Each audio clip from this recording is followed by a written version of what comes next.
Hey, Michael Vanen.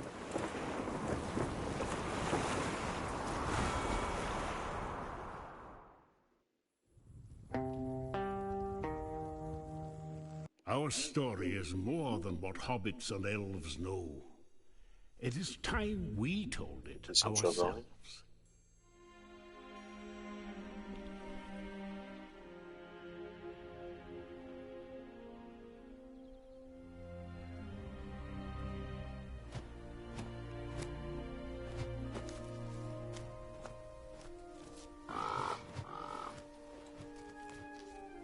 With hammer and axe, we cleanse the world from the shadow of the ring and its master. Yet we dwarves celebrate as a scattered people, cut off from our one true home. Across Middle-earth, we mine and sculpt, delving for riches, yet the greatest treasure remains out of our reach. Moria. Durin built it before the first sun rose. And through the ages, when darkness threatened our great kingdom, he awoke to lead us again. Until the Balrog took it all away. That was 1,000 years ago.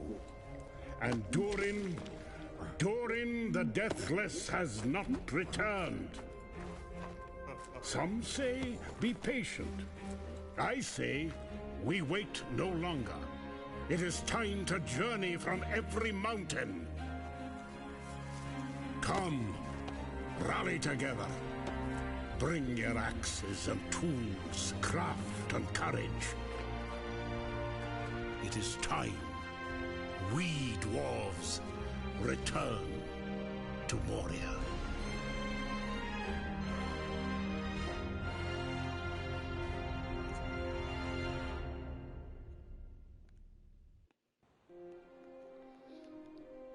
Alright. We are back. This is my second attempt to start my stream. I did not realize that Twitch doesn't hold on to your videos. So we've had a couple of streams out there with nothing recorded, but we are going to get into it. This is the Lord of the Rings Adaptations podcast on the Twitch stream, where on the podcast we study the adaptations of Tolkien's works, going through Rings of Power right now, the show. We also do a little bit of the movies. We are also going to start getting into video games. So full disclosure, new to Twitch, but I think I've got it figured out now with the mic and everything. The point of this is going to be to just go around and explore pretty much. Take a look at, I've played the game, a little bit of the prologue, still very early on. So still kind of figuring out how to play the game, but mostly we're going to be doing exploration, analyzing the story and the setting and seeing how that compares into the books. For instance, in that prologue, I really do enjoy that intro. I thought I'd leave it for what I'm hoping to be my first recorded stream so that I can put it on YouTube and other things like that.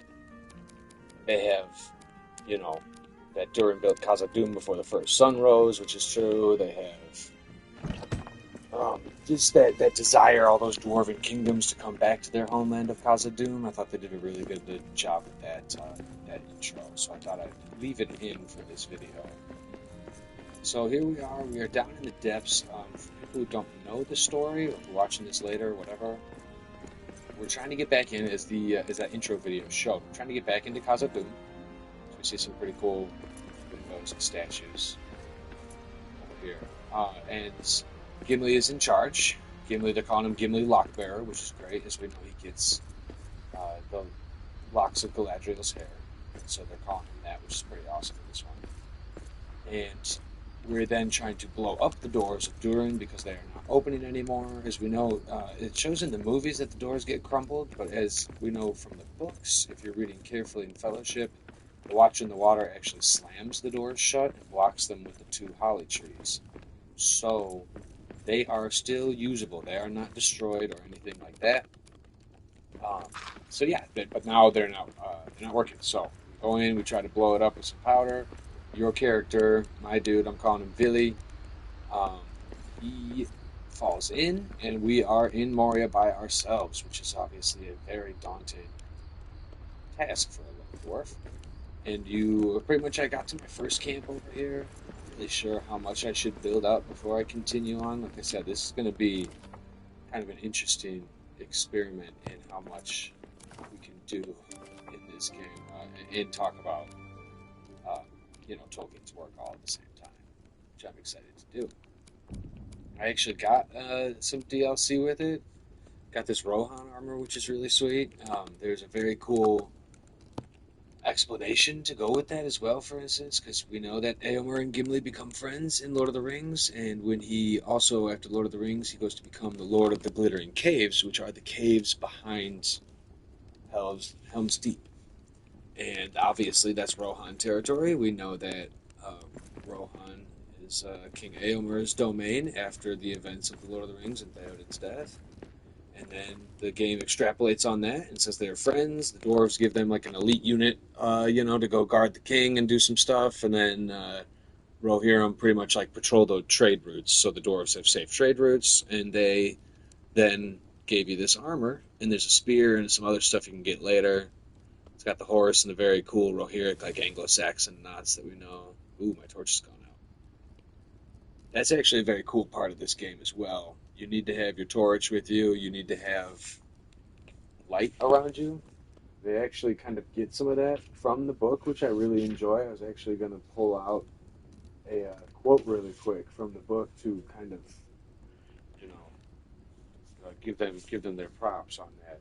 Because Gandalf does say in A Journey in the Dark, it says, and since the dwarves fled, no one dares to seek the shafts and treasuries down in the deep places. They are drowned in water or in a shadow of the weir. So when you are too dark in this game, you like start to despair, I think. Like I said, I'm pretty new to it, so that's why I'm excited about the stream to kind of like, as I learn things, the audio, whoever's viewing, whatever, whenever, will also be learning these as I am, for sure. Because I'm finding that this game is actually way more challenging than I thought, which is fun. But yeah, you gotta have your torch, so you gotta go back into it. Where do I go to? Yeah, so when you get in here, you can just easily grab the torch. And it goes into your inventory. And boom. And now we got light again.